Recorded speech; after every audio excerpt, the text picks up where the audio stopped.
Hey, this is Scott with Create Interest. I wanted to share a conversation I was having with a friend of mine who just took over a brand new remote team and is now in charge of turning around the underperforming operation. And he was telling me he was concerned that his team wasn't really retaining what was being taught, struggling to hit goals or even meet expectations. And he was faced with the challenge of having to teach new concepts, new processes, fresh technique. And there is a learning methodology that I know truthfully has moved the needle in the right direction and ultimately changed the DNA of the team. And I'm seeing it firsthand. I've been using it for years and it works. This learning methodology works whether you're coaching in a one-on-one setting, whether you're leading a meeting or training in a Zoom call or a classroom. It's a development process that we call the TREAT learning methodology.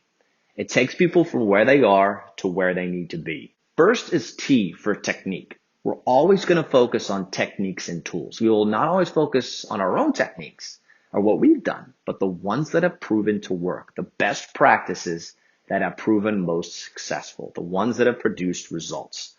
Next is R for reflection, which can be a difficult or forgotten step.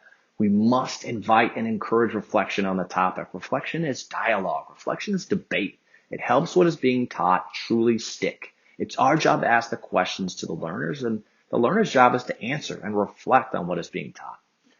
Next is E for experiential, which is one of my favorite steps of TREAT. I truly believe for some this can really be the game changer, especially in sales or customer service.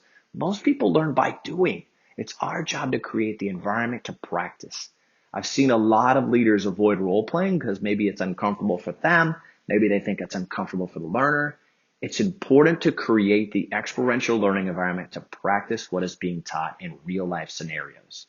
Next is A for applicable. And we know this. Any tool or technique being taught must be applicable or relevant to the role. And the solutions must be relevant to the subject matter. It must correspond to what's actually happening out in the field, what's actually happening in the real world. The final piece of the puzzle is test for proficiency. And when someone knows they're being tested for something, suddenly their ears perk up, right? Suddenly their brain switches on, and testing the learning does two things. It measures proficiency of the learning and reinforces what's being taught. And there you have it. That's our TREAT learning methodology. I'm sure it sounds familiar to some of you, and hopefully it serves you well. Go out and treat your team to some great training, some great coaching, and great feedback. Train to win.